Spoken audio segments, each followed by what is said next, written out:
예수께서 또 다른 비유를 들어 말씀하셨다. 하늘나라는 겨자씨와도 같습니다. 겨자씨는 모든 씨앗들 중에서 가장 작지만 나중에는 새들이 날아와 그 가지에 둥지를 틀 만큼 큰 나무가 됩니다. 예수께서 또 이런 비유를 들어 말씀하셨다. 어떤 여자가 밀가루 서말의 반죽 속에 누룩을 살짝 넣었더니 반죽이 온통 부풀어 올랐습니다. 그렇습니다. 하늘나라는 이런 누룩과도 같습니다. 예수께서는 사람들에게 비유로만 말씀하셨다. 비유가 아니면 아무 말씀도 하지 않으셨다. 이는 일찍이 예언자를 통해 선포하신 말씀이 이루어진 것이다. 내가 입을 열어 비유로 말하리니 옛적부터 감추어졌던 비밀스러운 일들을 드러낼 것이다. 그러고 나서 예수께서 무리를 떠나 집으로 들어가시자 제자들이 예수께 와서 가라지 비유를 설명해 달라고 청하였다. 예수께서 제자들에게 대답하셨다. 나는 좋은 씨를 뿌리는 농부이고 밭은 세상이다. 또 좋은 씨란 하늘나라의 백성들이고 가라지는 악한 자의 자녀들이다. 밀밭에 가라지를 몰래 뿌린 원수는 마귀이고 추수 때는 세상이 끝나는 날이며 추수하는 일꾼은 천사들이다. 세상 끝날이 오면 가라지를 따로 뽑아 묶은 후에 불에 태우듯 세상 마지막 날에 인자가 천사들을 보낼 터인데 천사들은 다른 사람을 죄짓게 하는 자들과 모든 악한 자들을 추려내어 그들을 불구덩이 속에 던져 넣을 것이다. 그러면 그들은 거기서 크게 울며 몸부림칠 것이다. 하지만 의인들은 그때의 아버지의 나라에서 해와 같이 빛날 것이다. 귀 있는 사람은 알아들어라. 아멘. 하나님의 말씀입니다. 하나님께 감사합니다.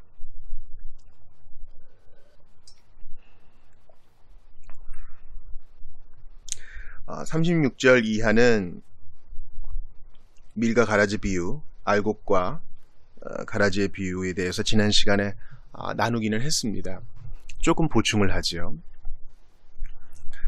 원수가 하는 일이 있어요. 그렇죠? 좋은 땅에 좋은 씨를 뿌렸는데 원수가 하는 일은 알곡을 제거하거나 다른 곳으로 옮겨 심지는 못합니다. 이걸 좀 주의하셔야 되겠어요. 그러니까 원수, 마귀가 하는 일은 상당히 제한적이에요. 단지 가라지만 심을 수 있어요. 이 말은 사탄의 권세가 하나님의 백성의 존재와 구원 자체를 손상시킬 수 없다. 아주 제한적이다. 하나님의 허용하심 속에서만 일할 수 있다. 그들의 난동도 사실은 아버지의 손안에 있는 것이다. 이렇게 이해를 해야 되겠습니다. 알곡과 가라지가 있죠. 이게 하나님의 일하시는 방식이라 했어요. 이해가 쉽지 않으나 수납해야 합니다. 하나님께서는 이 세상에 선과 악이 한데 뒤섞여 있도록 만드셔서 선한 자는 연단을 받고 악한 자는 핑곗거리가 없게 하셨고 땅과 하늘이 서로 구별되게 하셨습니다. 그러니까 이 일을 통해서 여러 목적을 이루세요. 마치 요단강 도하를 통해서 하나님은 영광 받으시고 여호수아는 리더십 자리를 공고히 하고 또한 백성들은 주님이 하신 일을 목도하고 또한 기념비를 세워서 후손들에게도 유익하게 하셨고 그들의 믿음을 강하게 하셨고 또한 여리고 사람들과 가나안 사람들의 마음을 녹이셨어요. 주님은 이 일을 통해서 여러 가지 일들을 이루시는 겁니다. 농부가 잠들어 있을 때 원수가 밭을 망치죠. 그것을 막지를 못한다 그랬어요. 잠자고 있는 동안 그 일을 하니까요. 우리도 외식자들이 교회에 있는 것을 미연에 방지하는 것은 불가능합니다. 종들도 몰라요. 마귀는 지극히 큰 악행을 저지를 때에 최고의 노력을 경주하면서 자기를 숨깁니다. 가라지를 뿌리러 올 때에 그는 자기를 광명의 천사로 가장합니다. 교회 안에 숨어 들어온 거짓 선지자들은요, 보암직해요. 예수님은 별 볼 일이 없었는데 광명의 천사, 거짓 교사들과 거짓 선지자들은 보암직해요. 잘생기고 스펙이 좋고 화면에 잘 받고 음성도 좋고 세련돼 보여요. 거기에 속지 말라는 겁니다.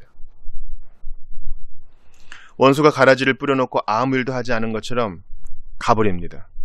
그런데 스스로 그 가라지가 돋아나 해를 주죠. 우리가 정원을 가꿀 때 그러잖아요. 내가 애쓴 것도 아닌데 저절로 잡초가 자라나는 것처럼 쑥쑥 자라죠. 타락한 사람이 죄를 범하기가 그렇게 쉽습니다. 왜냐면 슬그머니 왔다가 가라지 씨를 뿌리고 가버리니까 말이죠. 음료의 자체도 그러합니다. 잠언 30장 20절을 보면은 그가 먹고 음녀예요. 그의 입을 씻음같이 말하기를 내가 악을 행하지 아니하였다 하느니라. 탁 해놓고 입을 씻는다는 거예요. 마귀도 가라지를 뿌린 다음에 내가 언제 이렇게 위선을 떨어요. 무서워요. 무서워. 그러니까 우리가 이들의 일하는 방식에 대해 주님이 알려주셨기 때문에 여기에 대해서는 우리가 준비할 수 있어요. 반면에 좋은 씨는 뿌리고 나서 가꾸고 물 주고 방비를 해줘야 돼요. 안 그러면 아무것도 출수할 수 없죠. 근데 가라지는 그냥 두면 돼요.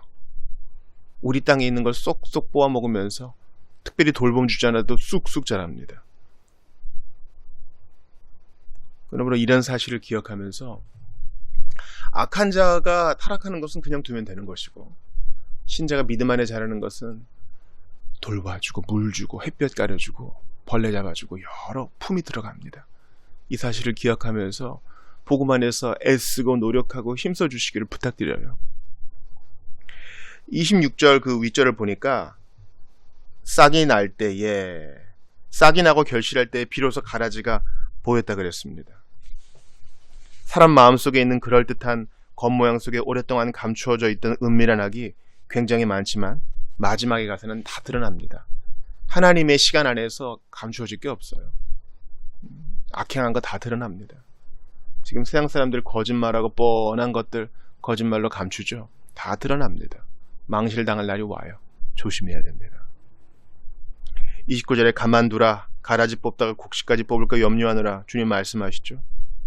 사람은 얼마든지 실수할 수 있으므로 가라지와 곡식을 오류 없이 완전하게 구별하지는 못합니다. 또한 예수께서 곡식을 위험에 빠뜨리기보다는 차라리 가라지를 허용하시는 지혜와 은혜를 베푸시죠. 그냥 둬라. 진리를 거스르는 자들에게 제재를 가하고 공공연히 악한 자의 아들임을 드러낸 자들은 물리쳐야 됩니다. 또 성찬을 금지시키거나 출교도 시켜야 되죠.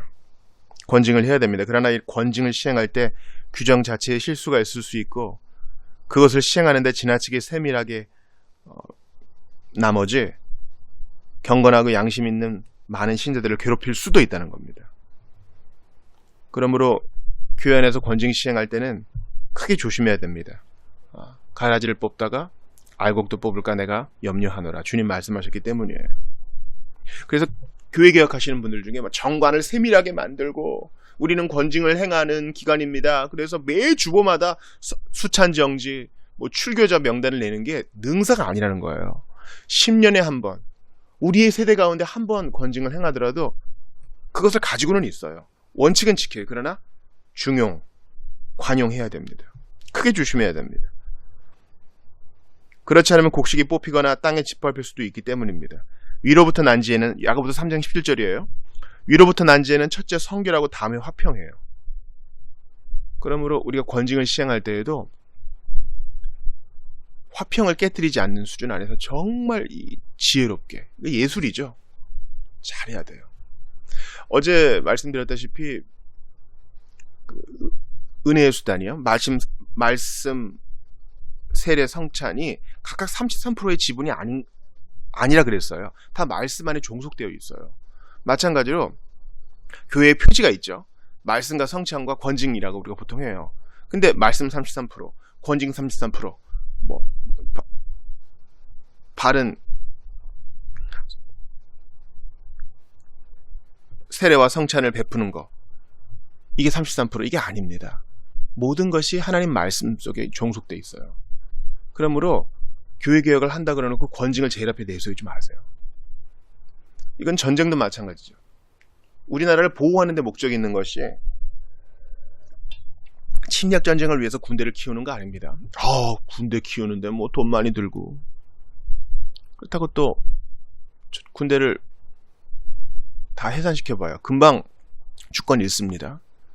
그러니까 100년에 한 번, 200년에 한 번 전쟁을 한다 그래도 군대는 가지고 있어야 되죠. 권징도 마찬가지입니다.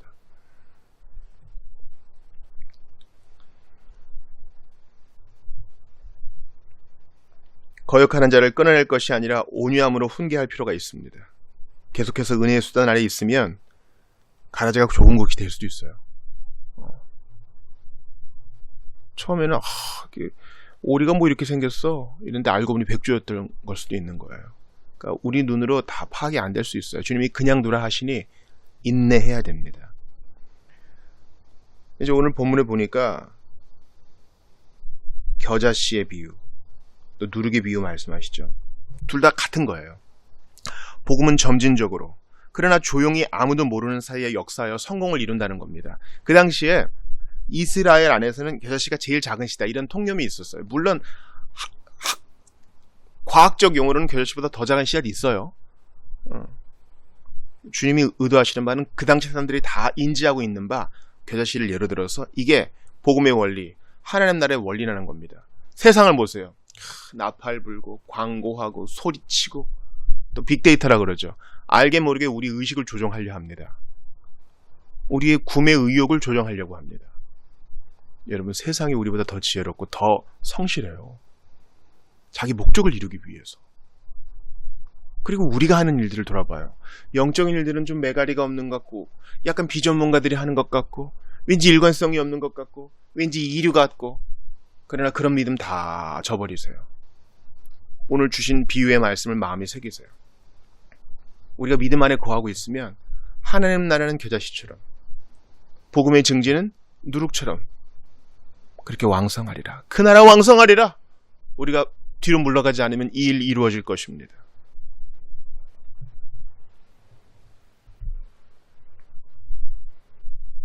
하늘나라는 겨자씨와도 같습니다. 겨자씨는 모든 씨앗들 중에서 가장 작지만 우리는 한 줌과 같아요. 교회는 한 줌과 같고 아둘람굴에 모인 사람들처럼 제일 별 볼 일 없는 사람들만 모인 것 같고, 그러는 중에 우리가 아쉬워해요.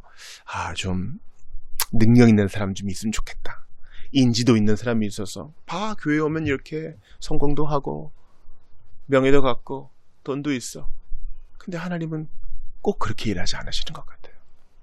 복음을 거절하는 자도 있고 알곡과 가라지도 섞여 있다고 하니 나중에는 새들이 날아와 그 가지에 둥지를 틀 만큼 큰 나무가 된다. 하나님의 나라가 이래요. 여러분, 정부에서 일을 하고 또 정치 지도자들이 선거를 하고 이러려면 여러분 막대한 돈이 들어갑니다. 근데 교회는요, 적은 무리들이 모였기 때문에 돈도 큰 소리도 예수님처럼 들리지도 않아요. 그저 꾸준히 하는 거예요. 입에서 입으로, 사람 대 사람으로, 눈물의 기도로, 골방의 탄식으로. 뭐 하고 있어 우리 지금? 교회 사역에 좀 동참하고자 하시는 분들 중에 액티브 하신 분들이 있어요. 상당히 활동적인 분. 제가 대학 들어가서 대학생 선교회에서 훈련을 받을 때 복학이 아니죠. 나이 많아서 입학하신 분이 있어요. 학년은 같은데 나이가 많은 분이에요. 이분의 신앙 양태는 좀 활동적이었나 봐요. 그래서 대학생 선교회에서 하고 있는 어떤 찬양과 기도와 개인 전도와 이런 것들이 상당히 여성적으로 보였나 봐요. 그분은 이걸 이해 못하셨던 거죠. 너무 여성적이야. 남성적이고 활동적인 것을 원한다고 합니다. 하나님 나라가 누구보다 남성적으로 이렇게 활약하고 있는데 우리는 내 정서에 안 맞는다고 하늘나라를 거부하곤 합니다. 주님은 일하세요. 우리가 무엇이기에 주님이 일하는 방식과 그분이 하신 일에 반대를 하겠습니까? 그러므로 믿으세요. 나는 죽어도 주님은 또 다른 사람을 일으키실 것입니다. 이 눈에는 보이지 않아도 주님은 지금도 왕성하게 일하실 것입니다. 우리가 오늘 파키스탄을 위해 기도할 거거든요. 파키스탄도 엄청나요. 이슬람 국가들은 엄청나다고요. 지구상에 몇 안 남아있는 공산주의 나라에서도 마찬가지예요. 그러나 주님은 일하셔요. 뭘 통해 일하신다고요? 우리의 믿음, 우리의 간구, 우리의 골방에서의 땀방울, 오늘도 길거리를 걸으면서 신음하는 우리의 심령 통해서 일하셔요. 그러니 믿으세요. 그리고 복음을 파수하고 전파하세요. 같은 내용의 비유를 또 누룩에 드시죠. 보통 누룩은 부정적으로 많이 쓰이는데 여기서는 긍정적으로 쓰입니다. 즉 어떤 여자가 밀가루 반죽 속에, 서말의 반죽 속에 약 23리터죠. 누룩을 살짝 넣었더니, 누룩을 조금 넣었대요. 그랬는데 반죽이 온통 부풀어 올랐는데 하나님 나라가 이런 누룩과도 같다는 거예요. 반죽 속에 조금 들어간 이 누룩과도 같다는 겁니다. 부풀리고 크게 하고 확장시킨다는 겁니다. 근데 조건이 있어요. 밀가루, 가루. 마음은 가루와 같습니다. 그래서 부드럽죠. 마음대로 주무를 수 있어요. 아까 말씀드렸죠. 아이의 마음도 부모가 형성시킬 수 있어요. 그러니까 어릴 때의 교육이 참 중요하죠. 근데 성인은 이미 마음이 굳어졌으니까 안 될까요? 천만에. 광고와 선전과 미디어와 각종 들리는 소리와 우리가 매일 들여다보는 것을 통해서 통제 가능하다 그래요. 마음은 이렇게 주물러질 수가 있어요. 마음은 가루와 같아요. 누가 우리 마음을 주무르느냐, 누가 우리 마음을 형성하느냐, 무엇이 우리 마음을 조용하느냐, 이게 중요하죠. 말씀으로 유익을 얻는 마음은 부드러운 마음입니다. 가루에다가 물을 조금 타면은 얼마든지 빚을 수 있잖아요. 찰흙처럼.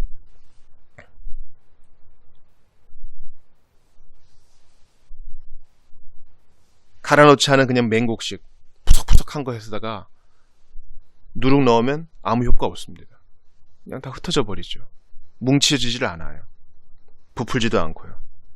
이처럼 가루의 상태가 되어야 됩니다. 세상은 힘으로, 자본으로, 물질로, 반복으로 우리 마음을 조용한다면 주님은 우리의 마음을 가루로 부수셔서 만드세요. 영혼이 죄로 인해서 낮아지고 깨어지는 것이 바로 가루가 되는 것입니다. 그래야 조형되어요. 이제 하나님 나라의 원리, 누룩이 들어와 우리의 마음에 퍼지고 밖으로도 나가는 거예요.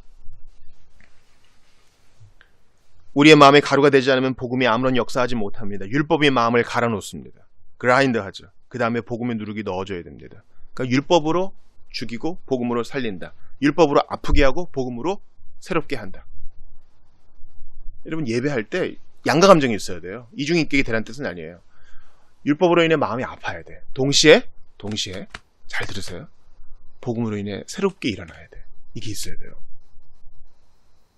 먼저 가루가 되는 고통이 없이 어떻게 새롭게 하시는 주의 은혜를 맛볼 수 있어요. 가루가 돼야 돼요. 여러분, 어떻게 길가에 있는 돌밭이 옥토가 됩니까? 누군가 깨부셔야 돼요. 돌이 좋은 땅이 되려면 얼마나 많이 깨부셔져야 되겠어요. 부서져야 하리. 주님이 그 일을 하세요. 아프지 않게 해주세요. 우리가 율법으로 인해 아프고 내가 하나님 말씀을 지키지 못한 것으로 아플 때에도 때가 되면 우리를 낫게 해주세요. 죽을 만큼 아픈 건 아니에요. 반드시 낫게 해주십니다. 그러므로 하나님 말씀 속에 계속 거하세요. 가루가 누룩으로 부풀어지면 이제 뜨거운 불에 넣고 굽죠. 그래야 이제 빵이 될 거 아니에요. 부풀어 오른 걸 그냥 먹을 수는 없잖아요. 이제 구워야 되죠. 복음으로 말미암아 변화가 생깁니다. 그러면 100% 시련과 환난이 와요. 뜨거운 불이 옵니다. 그래야 빵이 돼요. 그래야 먹을 수 있어요.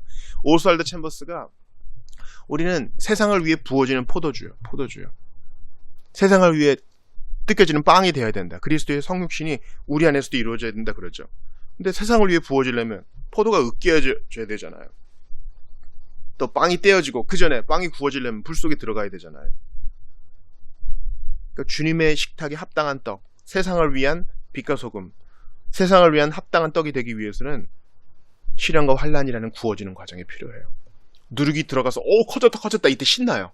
주님이 시련과 환난이라는 화덕에서 우리를 구원해서요. 참 이 주님의 말씀에 제가 위로를 받아요.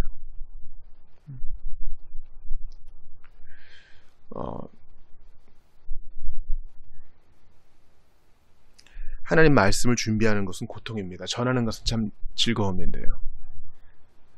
그리고 참 자신 없을 때도 많습니다. 근데 이 말씀을 연구하는 과정에서 주님이 너무 큰 위로를 주세요. 그래서 제가 어둠 속에서 들었던 말씀을 지붕 위에서 전파하고 싶은 뜨거운 마음을 주세요. 이렇게 한 사람 한 사람씩 감동시키심으로 주님이 당신의 일을 이루세요. 하나님 나라를 확장시키시고 복음이 전해지게 하세요. 그러니 우리 두려워하지 말고 이 길을 갑시다. 비록 실수하고 자빠지고 넘어지고 오류가 많지만 이런 인생 뽑지 않으시고 그대로 두어라. 잘하게 두어라. 우리를 계속 가로로 만드시고 또 누룩을 주시고 부풀게 하시고 구원하셔서 당신의 일을 이루시는 하나님은 정확하시니 뒤로 물러가지 말고 주님만 찬양하는 여러분들 되시기를, 우리 주님 곁에 단단히 붙어있는 여러분 되시기를, 혹시 내게 냉혹한 말씀을 하실지라도 수로분에게 여인처럼 그래도 주님 붙어있는 우리 모두가 되시기를, 너희도 가려느냐 매몰차게 말씀하실 때도 주여 영생의 말씀이 여기 있으니 제가 어디 가겠습니까? 베드로처럼 고백하며 든든히 붙어있는 여러분 되시기를 주의 이름으로 축원합니다.